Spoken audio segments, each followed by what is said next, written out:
Away from Oyo State, now let's turn to Abuja, where the Speaker of the House of Representatives, Abbas Tajuddin, says the National Assembly must assume full control of its infrastructure from the Federal Capital Development Authority in order to strengthen democratic governance and uphold the principle of separation of powers.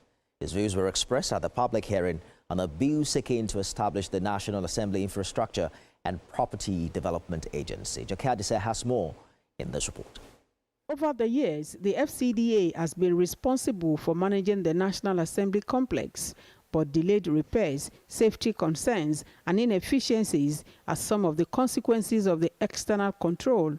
The House believes a dedicated agency will introduce long-term planning and transparent procurement, leading to cost savings and improved work conditions. This bill rightly transfers the responsibility currently performed by the Federal Capital Development Authority to the National Assembly itself. This means we are placing control over our premises where it belongs. The proposed bill seeks to address a critical anomaly in our democratic setup, where the Federal Capital Development Authority is responsible for the construction, development, and maintenance of the National Assembly infrastructure, which contradicts the doctrine of separation of powers.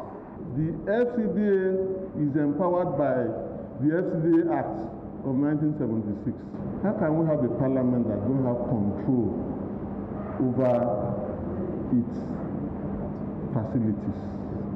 Elsewhere, the House Committee on Maritime Safety hosted NIMASA to a budget defense session where it renewed calls for comprehensive reforms in the nation's maritime sector. For 2025, NIMASA projects a revenue of 774.66 billion naira, and it is expected that 46.54 billion naira from cabotage revenue will be deducted, leaving a projected balance of 728.12 billion naira.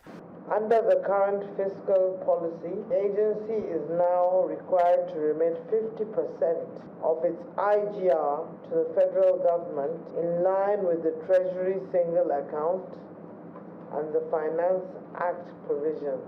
Since we started this year, this is July, we've not got any release from NIMASA. If passed into law, the proposed agency will manage all buildings and facilities from offices, chambers and garages to health and fitness centers, ensuring they are efficiently maintained and contribute to a productive legislative process. Jokeyatsa, TVC News, Abuja. And coming up.